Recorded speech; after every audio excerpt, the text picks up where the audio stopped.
श्री शिवाय नमस्तुभ्यम। हर हर महादेव। दोस्तों, आप सभी लोग जानते हैं कि 7 सितंबर 2024 शनिवार के दिन गणेश चतुर्थी पड़ रही है दोस्तों।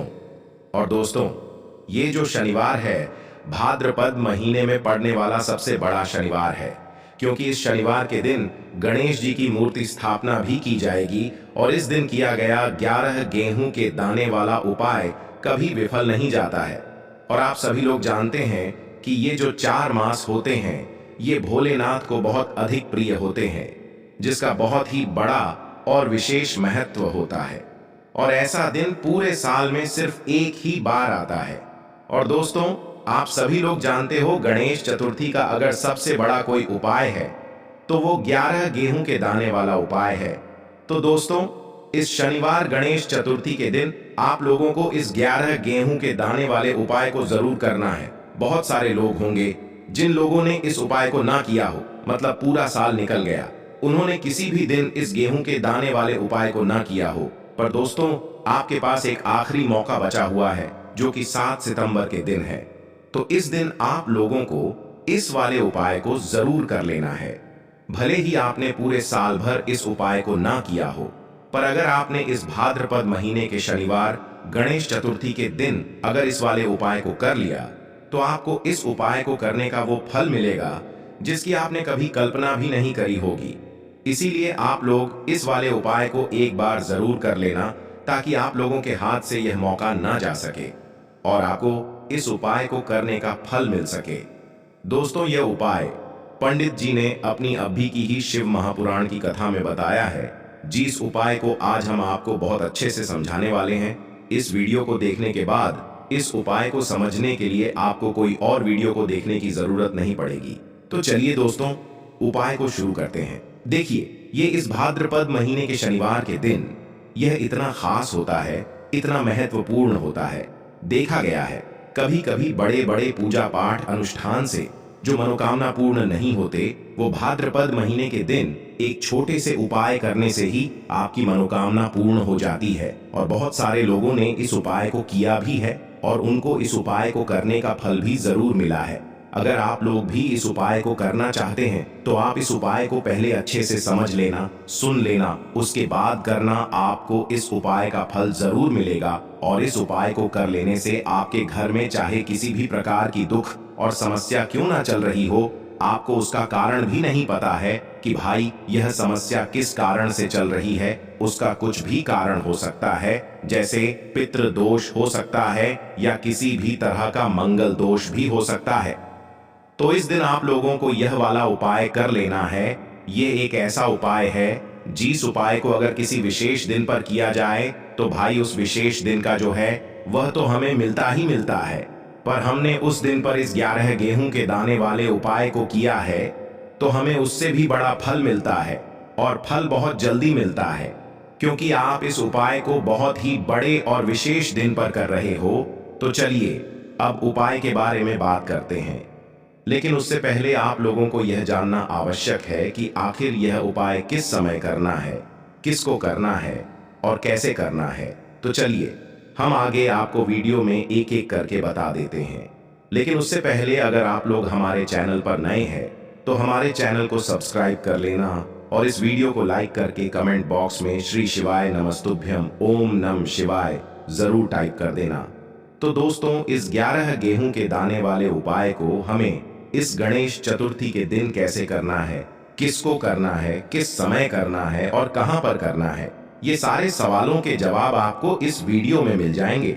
और जो ये वीडियो देखेगा भाई, उसको 11 गेहूं के दाने वाला उपाय जरूर करना चाहिए, क्योंकि इस दिन एक गेहूं के दाने का भी बहुत ही बड़ा और विशेष महत्व होता है। और जब बात आ जाए 11 गेहूं के दाने की, तो ये सोने पे सुहागा वाली बात हो जाती है और ये एक बहुत ही बड़ा उपाय हो जाता है इस शनिवार गणेश चतुर्थी का।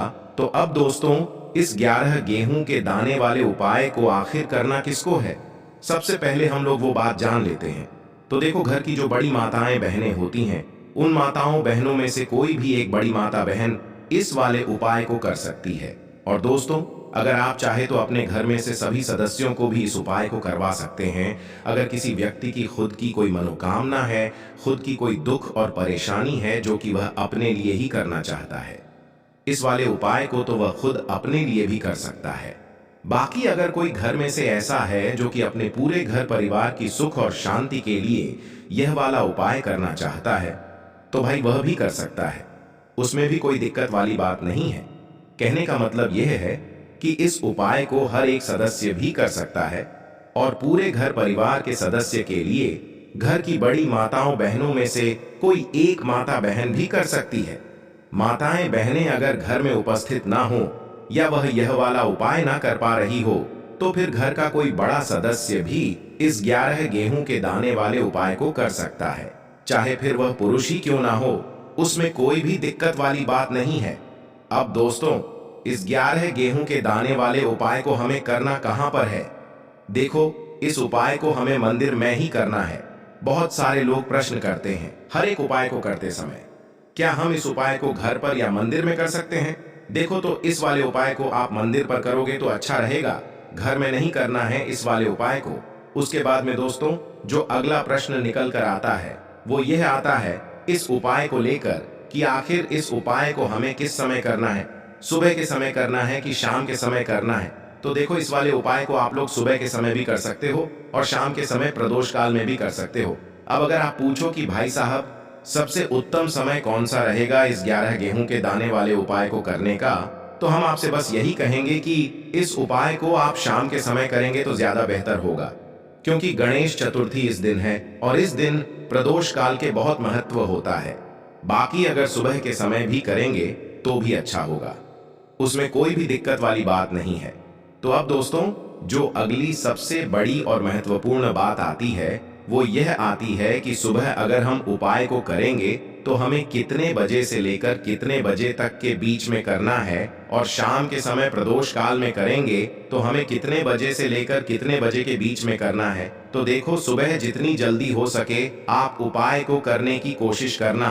बाकी अगर किसी कारणवश लेट भी हो जाओ, थोड़ी देर भी हो जाए, तो 10 या 11 बजे तक भी आप उपाय कर लेना, पर 12 बजे से ज्यादा देरी ना हो, ठीक है? इस बात का ध्यान रखना।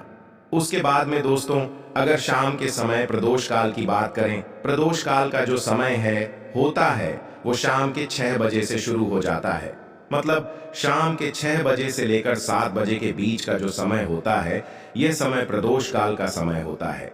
पर अभी जो मौसम चल रहा है, इस मौसम में जो है शाम बहुत देरी से होती है, तो आप इस उपाय को 7 या 8 बजे के बीच में भी कर सकते हो। मतलब शाम के 6 बजे से रात 8 बजे के बीच में आप कभी भी इस वाले उपाय को कर सकते हो, उसमें कोई भी दिक्कत वाली बात नहीं है। परंतु शनिवार के दिन कोशिश करना कि समय के अंतर्गत ही कर लो।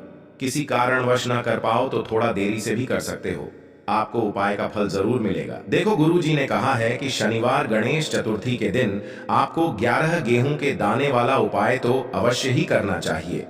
देखो, सबसे पहला उपाय, यदि आपके जीवन में कर्जा बहुत अधिक है, आपके जीवन में संकट बहुत अधिक रहते हैं, आपके ऊपर बहुत अधिक विपदा आ रही है, बार बार आपको अपने व्यापार में और अपने धन में हानि देखने को मिल रही है, यानी कि आपको प्रत्येक कार्य में हानि हो रही है, तो आपको यह उपाय करना चाहिए। देखिए, इस उपाय के लिए आपको 11 गेहूं के दाने आपको लेने हैं, ठीक है?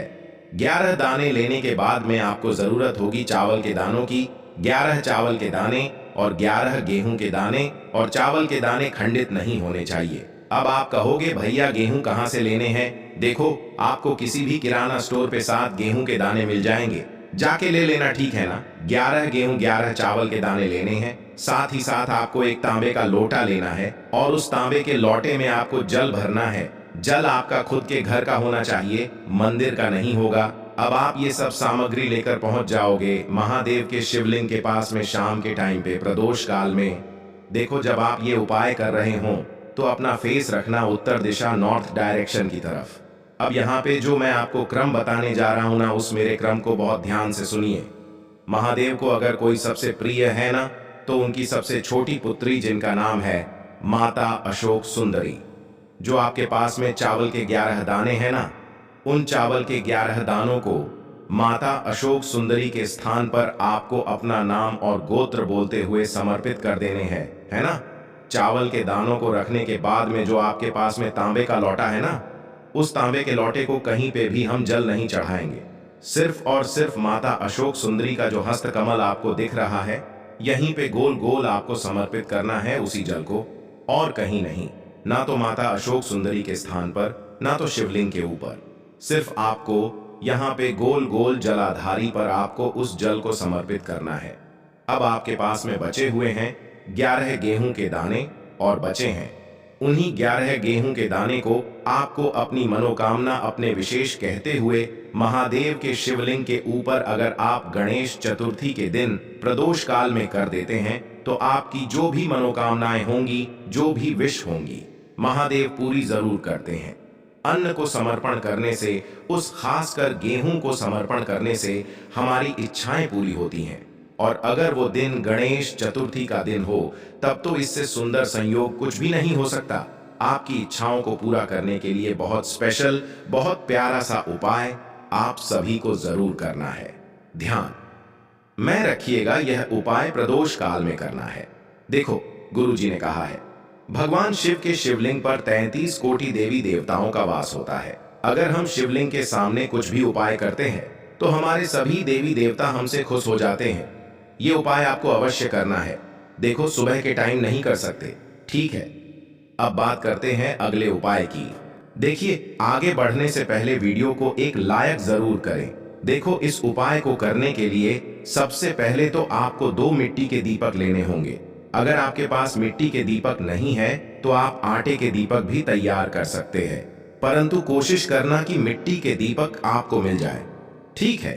देखिए, अब मिट्टी के दीपक जब भी आप ले रहे हो तो आपको एक बात का विशेष रूप से ध्यान रखना है कि मिट्टी के जो दीपक है वो कहीं से भी टूटे हुए या फिर खंडित नहीं होने चाहिए। देखो, आपको विशेष ध्यान रखना है कि आपको खंडित दीपक नहीं लेना है। इसी के साथ में आपको लेना होगा शुद्ध देसी गाय का घी। अब देखो, गाय माता का यदि आपको घी प्राप्त हो जाता है तो वही आपको ले लेना है। अगर आपको गाय का घी नहीं मिलता है, कोई भी देशी घी आप इस्तेमाल कर सकते हो।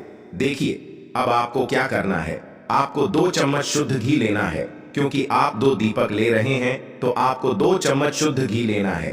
देखिए, घी से दीपक प्रज्वलित करने से हमारे जीवन की जो संकट है, कष्ट है और बाधाएं हैं, वह सभी दूर होती हैं और नकारात्मक ऊर्जा घर से बाहर जाती है। और घी से दीपक प्रज्वलित करने से बहुत अधिक लाभ होता है। और इसी के साथ में आपको लेनी होगी गोल बाती। आपको मात्र 2 गोल बाती लेनी होगी। गोल बाती का दीपक प्रज्वलित करने से माता लक्ष्मी बहुत अधिक प्रसन्न होती है, जिससे आपके धन में वृद्धि होती है। और इसी के साथ में आपको लेनी होगी 2 लौंग। देखो, अब लौंग जो है हमारे जीवन के सारे संकटों और कष्टों को दूर करती है, तो इसीलिए आपको मात्र 2 फूल वाली लौंग लेनी है।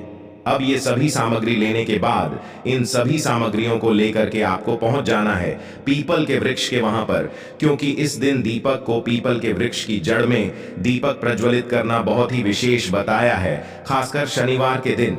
तो कैसे करना है, चलिए जानते हैं।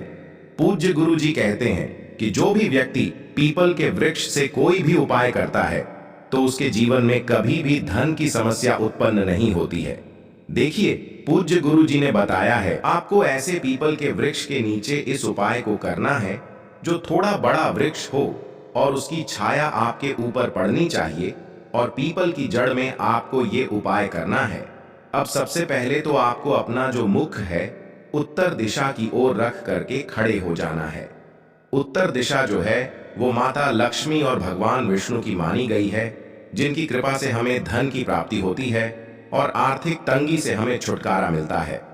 तो सबसे पहले तो आपके पास में जो 2 दीपक हैं उन्हें आपको पीपल के वृक्ष की जड़ के पास में रख देना है। अब दोस्तों, इन दोनों दीपक में आपको 1-1 चम्मच घी डाल देना है। उसके बाद आपको दोनों दीपक में 1-1 गोलबाती को डाल देना है। इसके बाद आपको पीपलेश्वर महादेव का नाम लेकर के और अपनी नाम और गोत्र को बोल करके दोनों दीपक को आपको प्रज्वलित कर देना है। उसके बाद जो आपके पास 2 लौंग हैं उनमें से आपको 1 लौंग को अपने सीधे हाथ में रखना है, और जो दीपक है, पहला दीपक, उसके ऊपर से आपको पहले लौंग को 11 बार घुमाना है।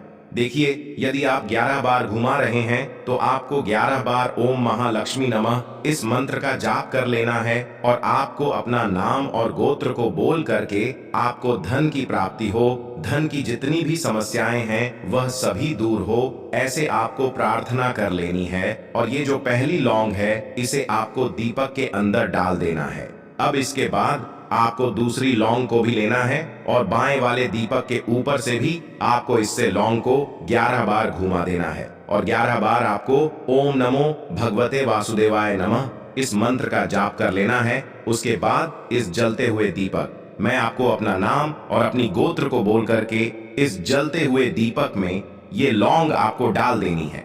देखिए, पूज्य गुरु जी कहते हैं कि जो भी व्यक्ति इस उपाय को सावन मास की शनिवार की षष्ठी तिथि पर कर लेता है उसके जीवन में कभी भी धन से जुड़ी समस्या उत्पन्न नहीं होती है। उसका जो सोया हुआ भाग्य है वह चमक उठता है और धन की देवी माता लक्ष्मी की प्राप्ति होती है। अब दोस्तों, हम जान लेते हैं पूज्य गुरु जी द्वारा बताए गए तीसरे विशेष उपाय के बारे में। देखिए, सावन माह की कल षष्ठी तिथि है तो ये उपाय भी आपको अवश्य करना चाहिए। देखिए, यदि आप चाहते हैं कि आपके जीवन में चारों दिशाओं से धन की कोई भी कमी न हो, यानी कि आपके जीवन में चारों दिशाओं से धन के जो स्रोत है वो बंद ना हो और चारों दिशाओं से आपके घर में आपके जीवन में धन आए, तो आपको आज के दिन ये उपाय करना चाहिए। आज के दिन पीपल के वृक्ष में भगवान विष्णु और माता लक्ष्मी का निवास होता है। पीपल के वृक्ष में देखिए, आपको एक चौमुखी दीपक लेना है।